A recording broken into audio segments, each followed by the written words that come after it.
ദൈവനാമത്തിൻ്റെ മഹത്വം. ഇന്ന് സന്നിഹിതരായിരിക്കുന്ന എല്ലാവർക്കും, എന്നെ ശ്രദ്ധിക്കുന്ന എല്ലാവർക്കും യേശുക്രിസ്തുവിൻ്റെ മഹനീയ നാമത്തിലുള്ള സ്നേഹാവന്ദനം. നമ്മുടെ കർത്താവ് ഇന്നും ജീവിക്കുന്നു. നമ്മുടെ കർത്താവ് അത്ഭുതങ്ങളുടെ ദൈവമാണ്. ഇന്ന് നമ്മൾ ചിന്തയ്ക്ക് വേണ്ടി എടുത്തിട്ടുള്ളത് 41-ാമത്തെ സങ്കീർത്തനമാണ്.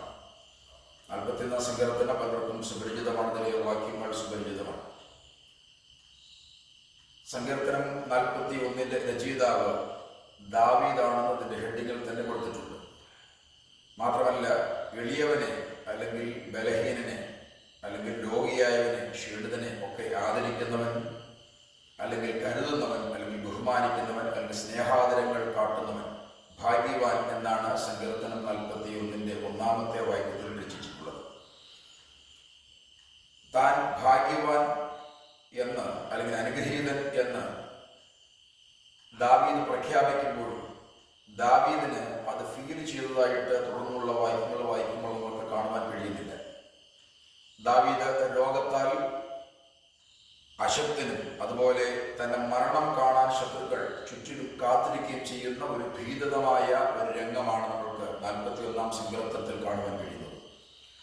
രോഗിയും ബലഹീനനുമായ ദാവീദിന് ദൈവത്തിൽ നിന്ന് അനുഗ്രഹവും അതുപോലെ രോഗസൗഖ്യവും വേണ്ടിയിരുന്നു എന്ന് നമ്മൾക്ക് ഈ ചിന്തകൾ വായിച്ച് നമ്മൾ മനസ്സിലാകുന്നു.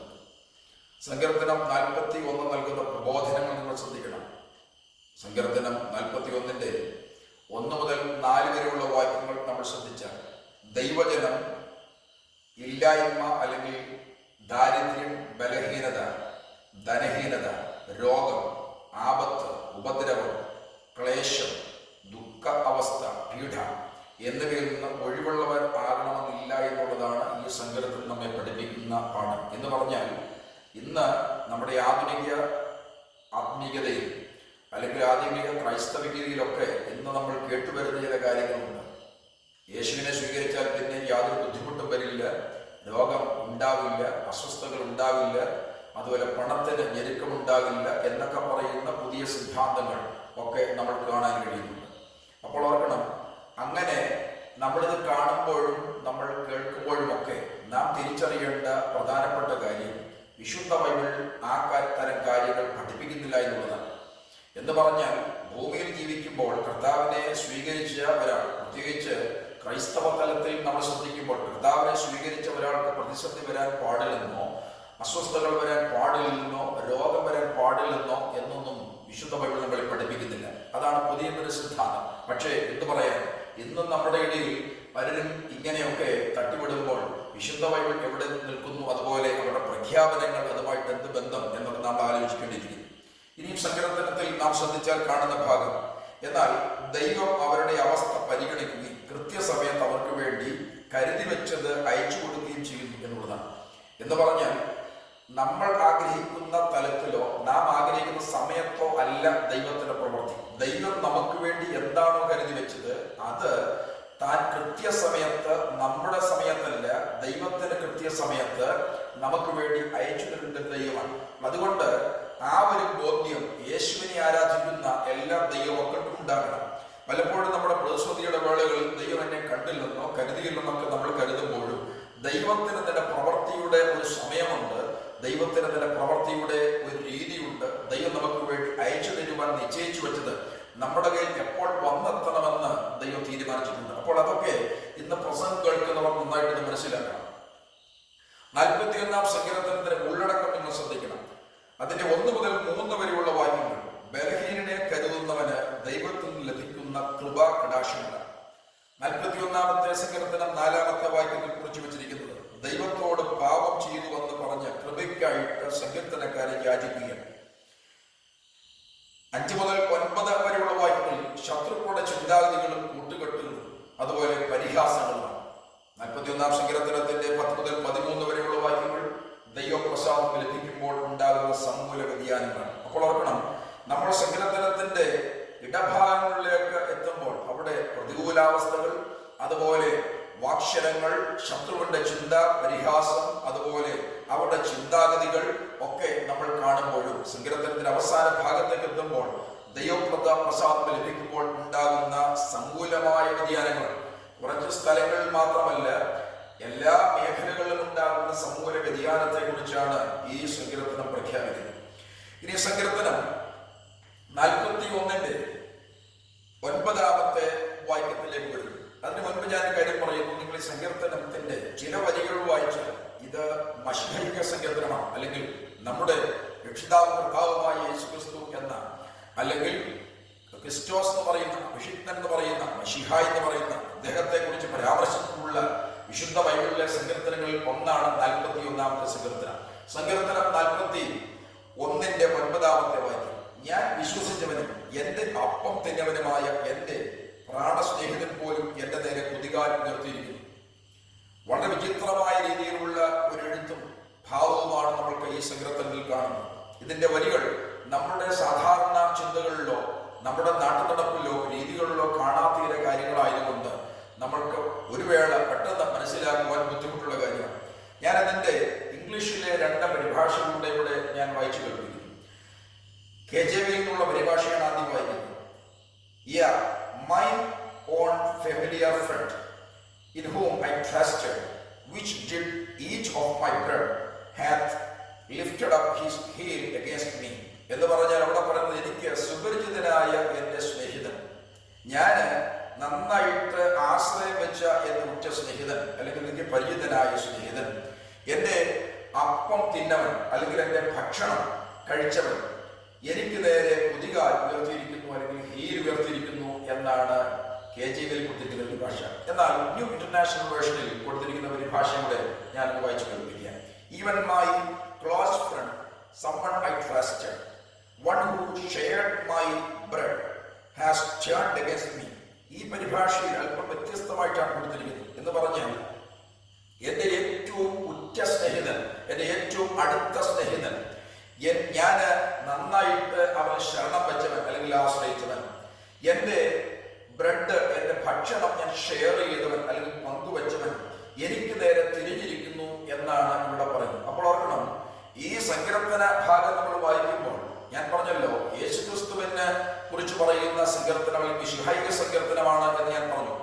ഇനി യോഹന്നാന്റെ സുവിശേഷം 13-ാം അധ്യായത്തിന്റെ 18-19 വാക്യങ്ങൾ ഞാൻ വായിച്ചു കേൾപ്പിക്കാം. നിങ്ങൾ എല്ലാവരെയും കുറിച്ച് പറയുന്നില്ല, ഞാൻ തിരഞ്ഞെടുത്തവരെ ഞാൻ അറിയുന്നു, എന്നാൽ എന്റെ അപ്പം തിന്നുന്നവൻ എന്റെ നേരെ കുതികാൽ ഉയർത്തിരിക്കുന്നു എന്നുള്ള തിരുവെഴുത്തിന് നിവർത്തി വരേണ്ടതാകുന്നു. അത് സംഭവിക്കുമ്പോൾ ഞാൻ തന്നെ മിശിഹ എന്ന് നിങ്ങൾ വിശ്വസിക്കേണ്ടതിന് ഞാൻ ഇപ്പോൾ അത് സംഭവിക്കും മുൻപേ നിങ്ങളോട് പറയുന്നു. നിങ്ങൾ ഈ യോഹന്നാന്റെ സുവിശേഷം 13-ാം അധ്യായം ശ്രദ്ധിക്കണം. വിശുദ്ധ ബൈബിളിൽ കാലുകഴുകൽ ശുശ്രൂഷയെ കുറിച്ച് ആകപ്പാടെ രേഖപ്പെടുത്തിയിട്ടുള്ളത് ഈ 13-ാം അധ്യായത്തിലാണ്. അവിടെ വളരെ വിസ്തൃതമായ ചില സംഭവങ്ങളാണ് നമ്മൾ കാണുന്നത്.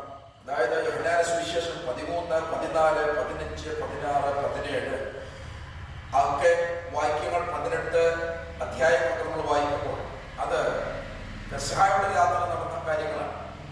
ഇവിടെ യേശു പറയുകയാണ്, നിങ്ങൾ എല്ലാവരെയും കുറിച്ച് ഞാൻ പറയുന്നില്ല, ഞാൻ തിരഞ്ഞെടുത്തവരെ ഞാൻ അറിയുന്നു. അപ്പോൾ ഓർക്കണം, യേശു സെലക്ട് ചെയ്തതല്ലേ ഈ പറയുന്ന അടുത്തയാൾ എന്നൊരു സംശയം ഉണ്ടാകാം. ശ്രദ്ധിക്കണം, യേശു അപ്പോസ്തലന്മാരെ ഗ്രൂപ്പിലേക്ക് വിളിച്ച് യൂദാസിനെ കുറിച്ച് ആണ് അത് പറയുന്നത്.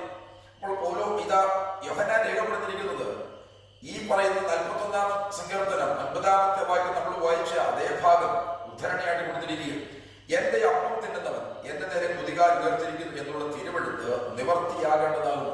അപ്പോൾ ഞാൻ തിരഞ്ഞെടുത്തവരെ മുഴുവൻ ഞാൻ അറിയുന്നു. അപ്പോൾ എന്തിനാണ് ഒരുത്തിനെ സെലക്ട് ചെയ്തതെന്ന് ദൈവത്തിനറിയാം.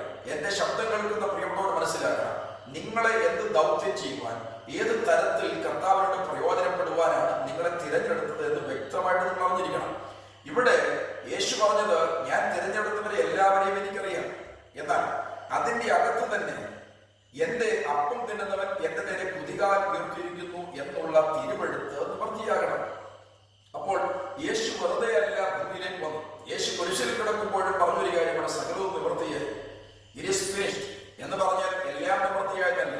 തന്നെക്കുറിച്ച് പഴയ നിയമത്തിലെ പ്രവാചകന്മാർ വഴി അല്ലെങ്കിൽ പഴയ നിയമത്തിൽ കൂടി ദൈവത്തിന്റെ അരുളപ്പാടുകൾ പ്രസ്താവിച്ച ആ പ്രഖ്യാപനങ്ങൾ എന്തെല്ലാം ക്രൂശുമരണം വരെ നിറവേറണമായിരുന്നുവോ അത് മുഴുവൻ നിറവേറിയുന്ന, അല്ലാതെ എല്ലാം നിറവേറി എന്നും പറഞ്ഞുകൊണ്ട് ഇറ്റ് ഈസ് ഫിനിഷ്ഡ് എന്നും പറഞ്ഞുകൊണ്ട് തത്വം പറഞ്ഞ്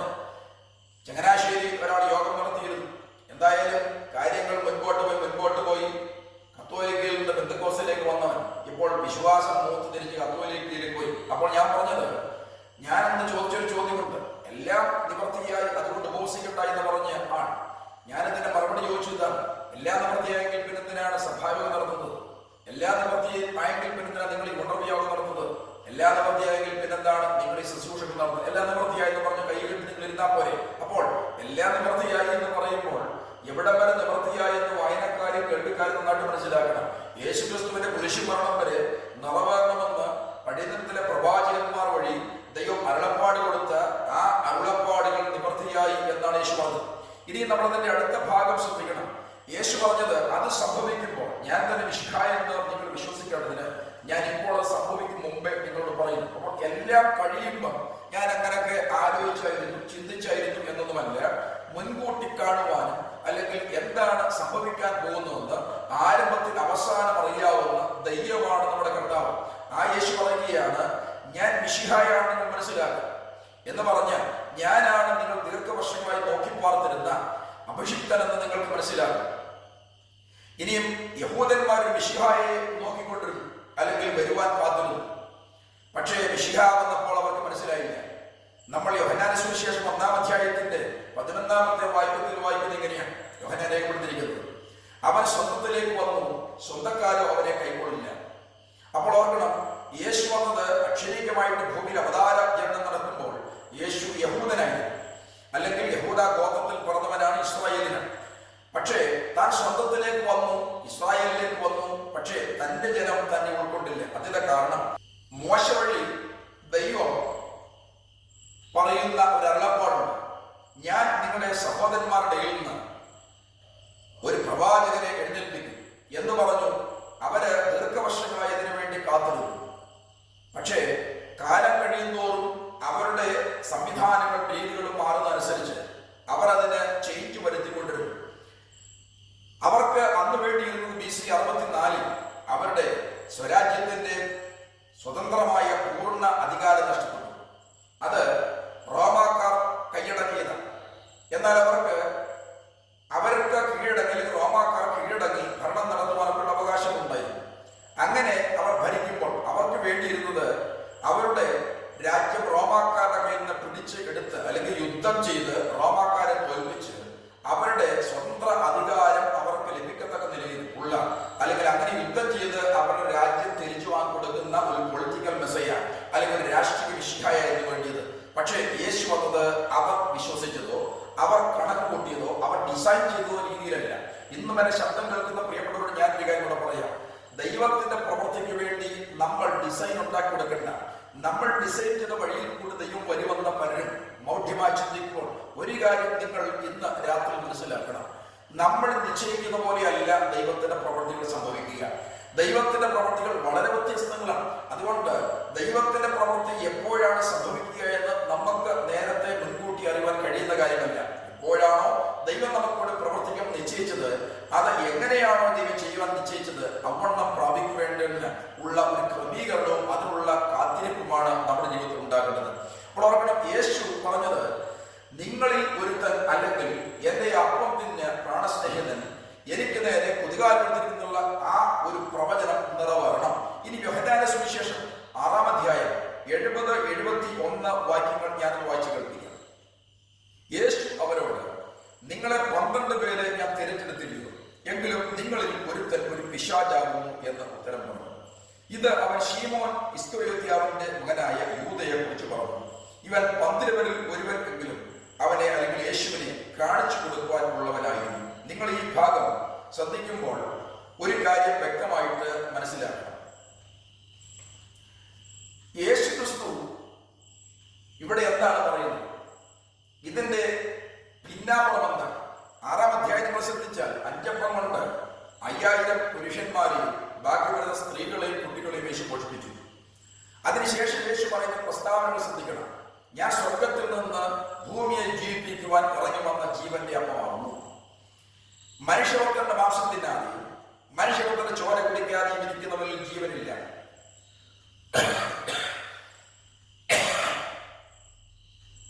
മനുഷ്യഭക്തന്റെ മാംസം തിന്നാതെയും മനുഷ്യഭക്തന്റെ ചോര കുടിക്കാതെയും ഇരിക്കുന്നവരിൽ ജീവനില്ല എന്ന് യേശു പറഞ്ഞു. അപ്പോൾ യഹൂദന്മാരോട് ചോദ്യം എന്താണ്? നിന്റെ മാംസം ഞങ്ങൾക്ക് ഭക്ഷിക്കാൻ തരുമോ, നിന്റെ രക്തം കുടിക്കാൻ തരുമോ? അവർക്ക് അത് ഭാരമായി. കേൾവിക്കാരായിട്ട് പലർക്കും അത് ബുദ്ധിമുട്ടായി. കഠിന വാക്കാണെന്ന് പറഞ്ഞു. മാത്രമല്ല, യേശുവിന്റെ കൂടെ നടന്ന പലരും യേശുവിന്റെ പിന്നാലെ യാത്ര ചെയ്യാതെ യേശുവിനെ വിട്ടുപോയി. യേശു തന്റെ കൂടെ നടക്കുന്ന ബാക്കി ശിഷ്യന്മാരോട് ചോദിച്ചൊരു ചോദ്യമാണ്, നിങ്ങൾക്ക് പോകാൻ മനസ്സുണ്ടെങ്കിൽ പോകാം. പക്ഷേ പത്രോസ് പറഞ്ഞു, നാഥാ, നിന്നെ വിട്ട് ഞങ്ങൾ എവിടെ പോകും? നിത്യജീവന്റെ മൊഴികൾ നിന്റെ മക്കളുണ്ട്. ഇന്ന് ഞാനിത് വിസ്തരിച്ച് പറയുന്നതിന് മുൻപ് ഒരു കാര്യം പറയാം. നമ്മൾ അറിയേണ്ട ഒരു കാര്യം, നമുക്ക് ഇഷ്ടമുള്ള രീതിയിൽ, വളരെ സാധാരണ രീതിയിൽ, ബുദ്ധിമുട്ടില്ലാത്ത രീതിയിൽ, പ്രതിസന്ധികളില്ലാത്ത രീതിയിൽ അല്ല ദൈവം നമുക്ക് വേണ്ടി പ്രവർത്തിക്കുന്നത്, നമ്മളെ നടത്തുവാൻ ആഗ്രഹിക്കുന്നത്. അപ്പോൾ പ്രതിസന്ധികളില്ലാത്ത, പ്രതിബന്ധങ്ങളില്ലാത്ത ഒരു രീതിയിൽ ജീവിച്ചു പോകുവാനാണ് നമുക്കൊക്കെ താല്പര്യമുള്ളത്. പക്ഷെ ഇവിടെ യേശു തമ്പുരാൻ എന്താണ് പറഞ്ഞു വരുന്നത്? വളരെ കഠിനവാക്കെന്ന് പറഞ്ഞപ്പോൾ നമ്മുടെ ഇടയിൽ പറ്റുവാണെങ്കിൽ പറഞ്ഞേനെ, അങ്ങനെ ഒരു കാര്യം ചെയ്യും, കഠിനവാക്കാണെങ്കിൽ ഞാൻ എത്രയും കട്ടിയുള്ളതിന് പറയുന്നില്ല, ഇനിയും അല്പം സാവകാശം, അല്പം വേദനിക്കാത്ത, നിങ്ങൾക്ക് ബുദ്ധിമുട്ടുണ്ടാകാത്ത കുറെ കാര്യം പറയാമെന്ന് പറഞ്ഞേനെ. പക്ഷേ യേശു പറഞ്ഞു, നിങ്ങൾക്ക് പോകണമെങ്കിൽ പോകാം, കാര്യം ഞാൻ പറയുന്ന തത്വത്തിൽ നിന്ന് വ്യതിയാനം ഉണ്ടാകുന്നില്ല. അപ്പോൾ ഇത്രയുമൊക്കെ പറഞ്ഞതിന് ശേഷമാണ് യേശു അവരോട് പറയുന്നത്, നിങ്ങളെ 12 പേരെ ഞാൻ തിരഞ്ഞെടുത്തില്ലയോ, എങ്കിലും നിങ്ങൾ ഒരുത്തൻ പിശാചാകും എന്ന് ഉത്തരം പറഞ്ഞു.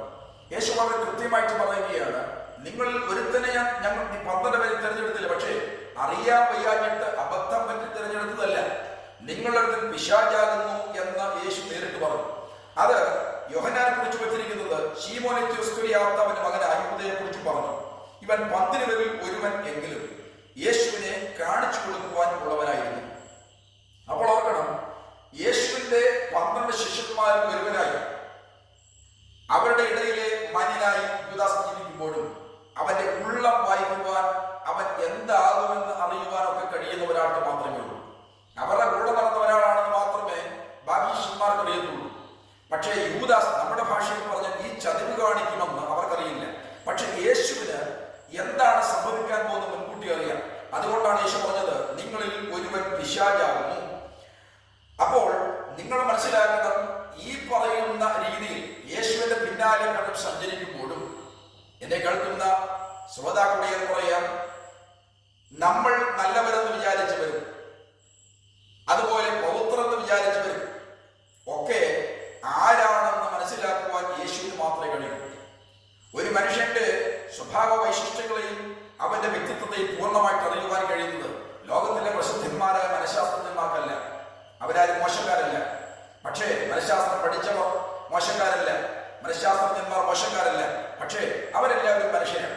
അവരെല്ലാവരും പഠിച്ച രീതിയിൽ അവരുടെ സ്വഭാവത്തെക്കുറിച്ചും വ്യക്തിത്വത്തെക്കുറിച്ചും മനസ്സിലാക്കാം എന്നല്ലാതെ അതിന്റെ അപ്പുറത്തേക്ക് മനസ്സിലാക്കാനൊന്നുമില്ല.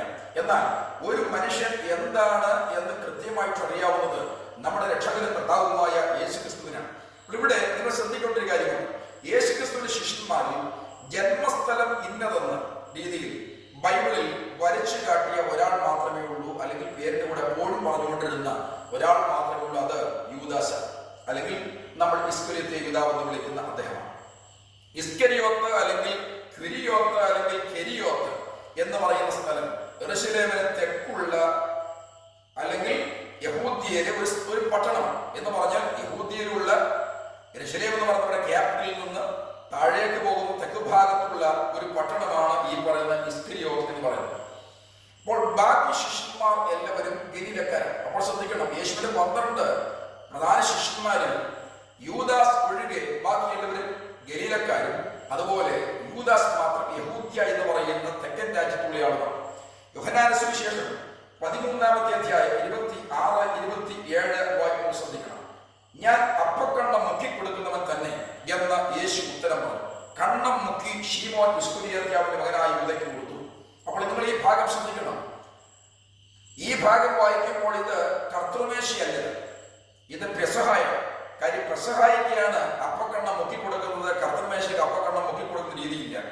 അത് നിങ്ങൾ ഇതിന്റെ മുൻപിൻ വാക്യങ്ങൾ നിങ്ങൾക്ക് ശ്രദ്ധിച്ചാൽ മനസ്സിലാകും. മത്തായിയുടെ സുവിശേഷത്തിലും അതുപോലെ ലൂക്കോസ് സുവിശേഷത്തിലുമൊക്കെ ഈ ഭാഗം രേഖപ്പെടുത്തിയിട്ടുണ്ട്. പക്ഷേ പെസഹ ഏതാണെന്നും അതുപോലെ ഈ കർത്തൃമേശ ഏതാണെന്നും വായനക്കാർക്ക് പലർക്കും കേൾവിക്കാർക്ക് പലർക്കും മനസ്സിലാകുന്നില്ല എന്നുള്ളത് ഒരു വിഷമം പിടിച്ച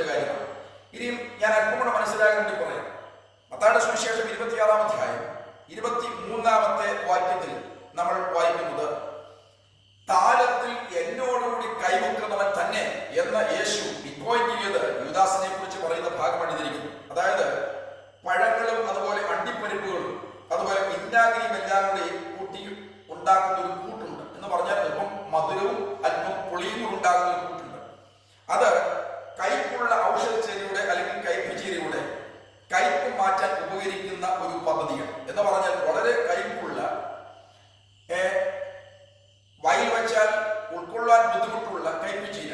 ആ കൈപ്പിച്ചീനയുടെ ആ കഠിനമായ, ആ ഘോരമായ ആ ചവർപ്പ് മാറ്റേണ്ടതിന് അന്ന് യഹൂദന്മാർ നിർമ്മിച്ചിട്ടുള്ള ഒന്നാണ് പഴവും അണ്ടിപ്പരിപ്പും അതുപോലെ വിനാഗിരിയും ഒക്കെ ചേർത്തുള്ള ഒരു പഴത്തിന്റെ ഒരു കൂട്ട്, ഒരു ചാറുണ്ട്. അപ്പോൾ ഈ കൈപ്പിച്ചീര എന്താണെന്ന് ശ്രദ്ധിക്കണം.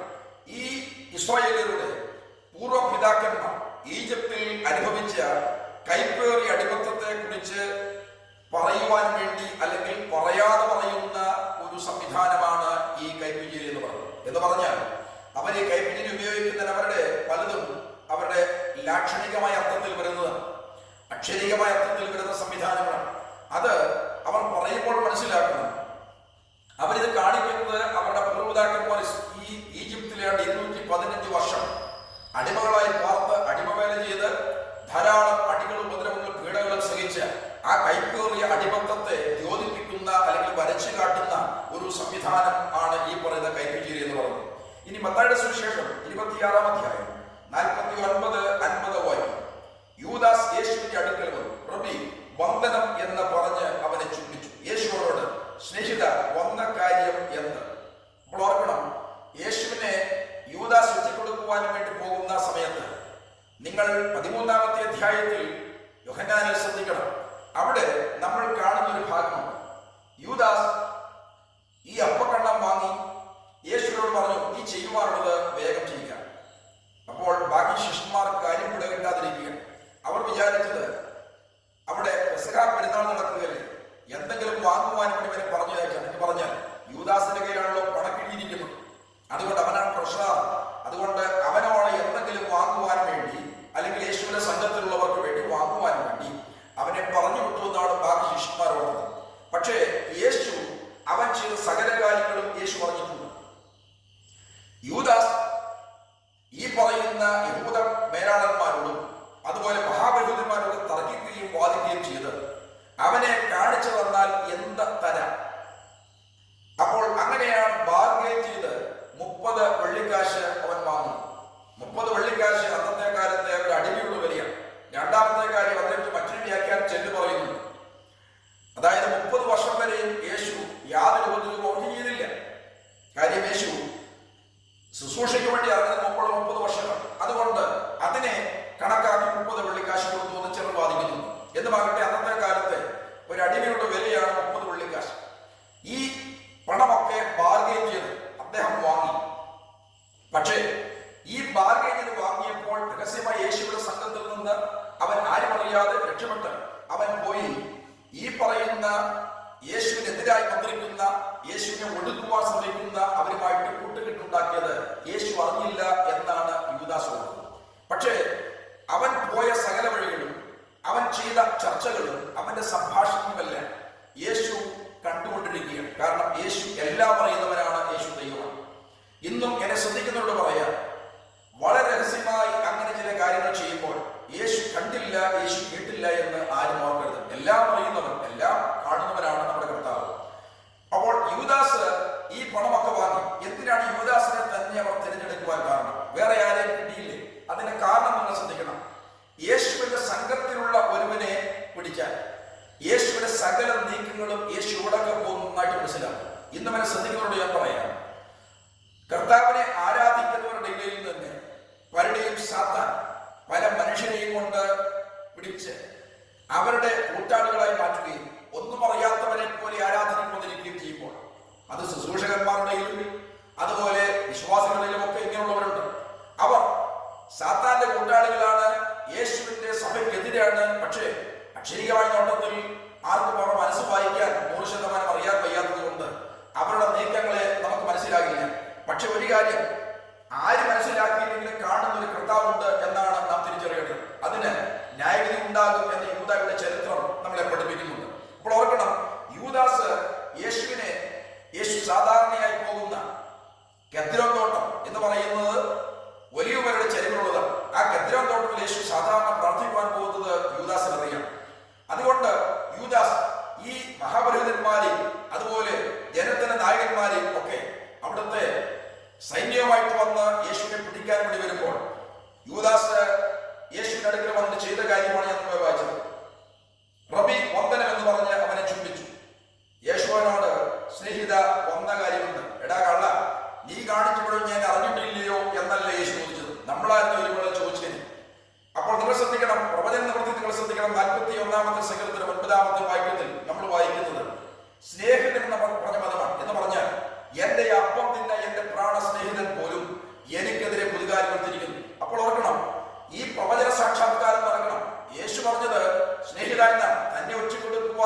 യേശുവും കൂടെ ഭക്ഷിച്ചിട്ടാണ് ഇറങ്ങിപ്പോയെന്ന് പറയും. ലൂക്കോസ് മാത്രമേ ആ ഭാഗം രേഖപ്പെടുത്തിയിട്ടുള്ളൂ.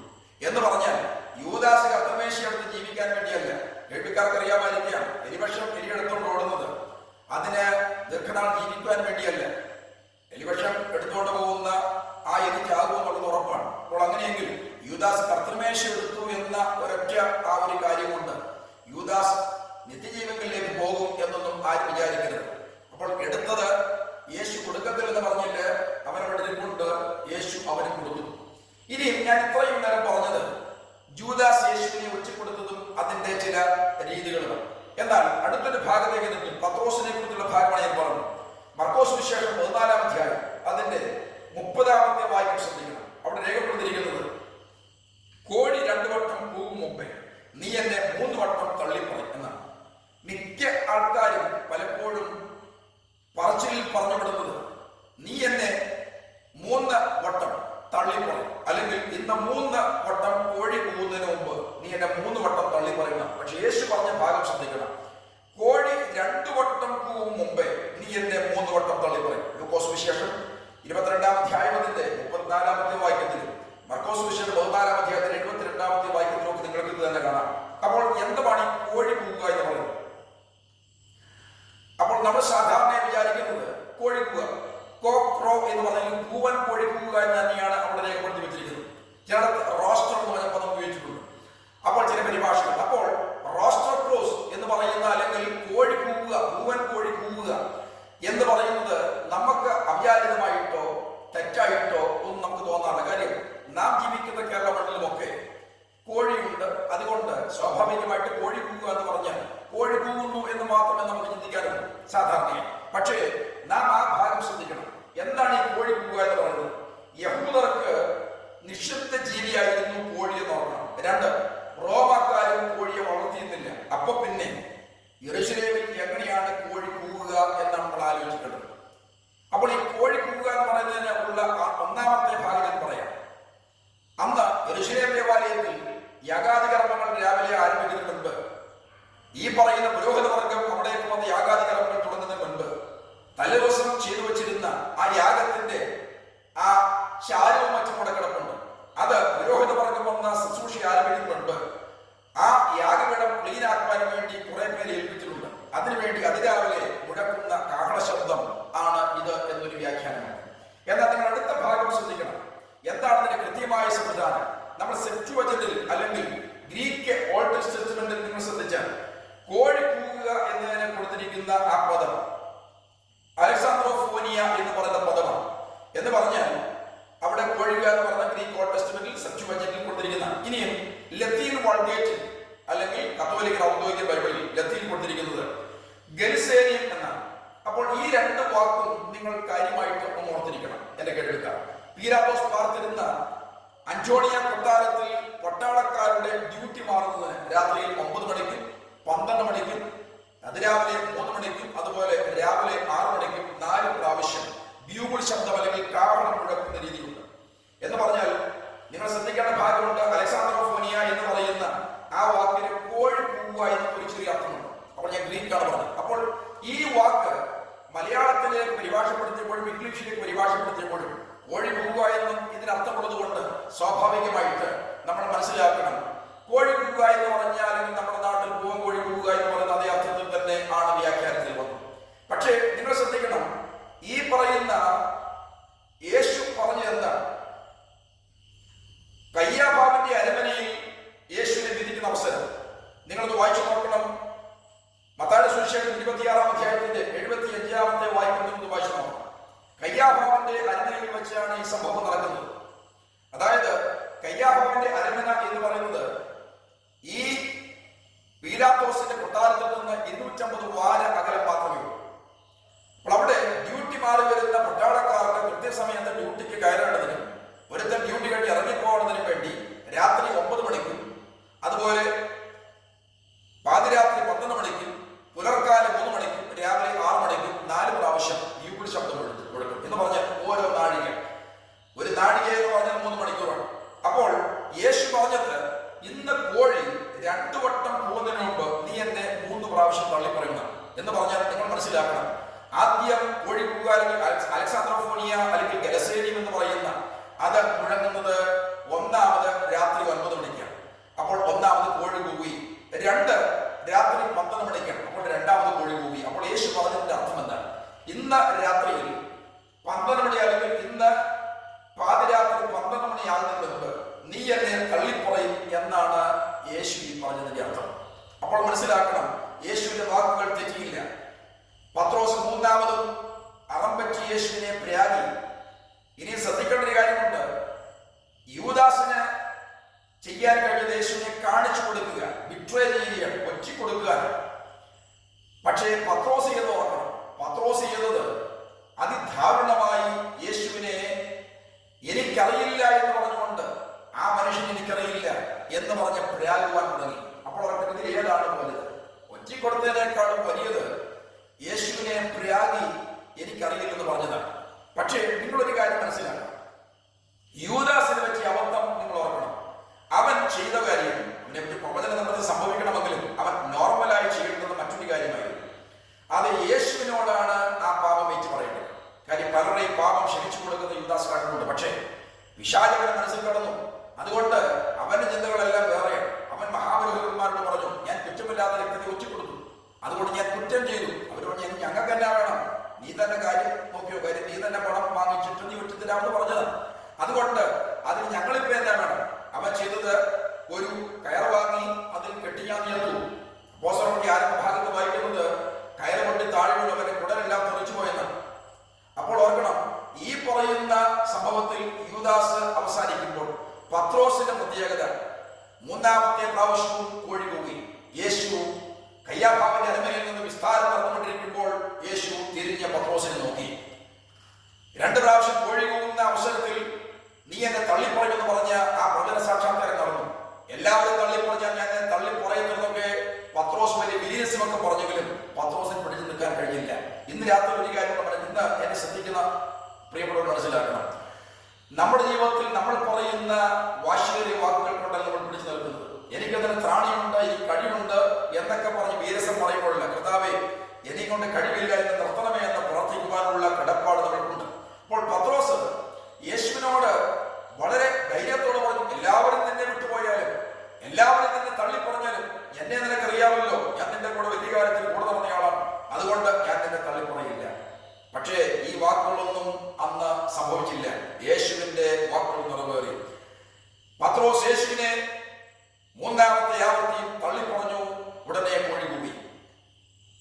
കയ്യാഫാവിന്റെ അരമനയിൽ വിസ്താരത്തിൽ നിൽക്കുന്ന യേശു പത്രോസിനെ തിരിഞ്ഞു നോക്കി. പത്രോസിന്റെ കാര്യം മനസ്സിലായി. അവൻ പുറത്തുപോയി അതിദുഃഖത്തോടെ കരഞ്ഞു. ഇന്ന് എന്നെ ശ്രദ്ധിക്കുന്ന പ്രിയപ്പെട്ടവരോട് ഞാൻ പറയാം, നമ്മുടെ ജീവിതത്തിൽ ഉണ്ടാകുന്ന പ്രതിസന്ധികളുടെ നടുവിൽ നമ്മുടെ വീരസ്യം പറഞ്ഞിട്ട് പിടിച്ചു നിൽക്കാൻ കഴിയാതെ തെറ്റിലേക്ക് വീഴപ്പോൾ കർത്താവേ എന്നോട് ക്ഷമിക്കണമെന്ന് പറഞ്ഞ് നിലവിളിച്ച് കരയുവാനുള്ള ഒരു വ്യഗ്രത നമ്മൾക്ക് ഉണ്ടാവട്ടെ എന്ന് പ്രാർത്ഥിച്ച് ഞാൻ എൻ്റെ വാക്കുകൾക്കൂടെ വിരാമം കൊടുക്കുന്നു. സർവശക്തനായ കർത്താവ് എല്ലാവരെയും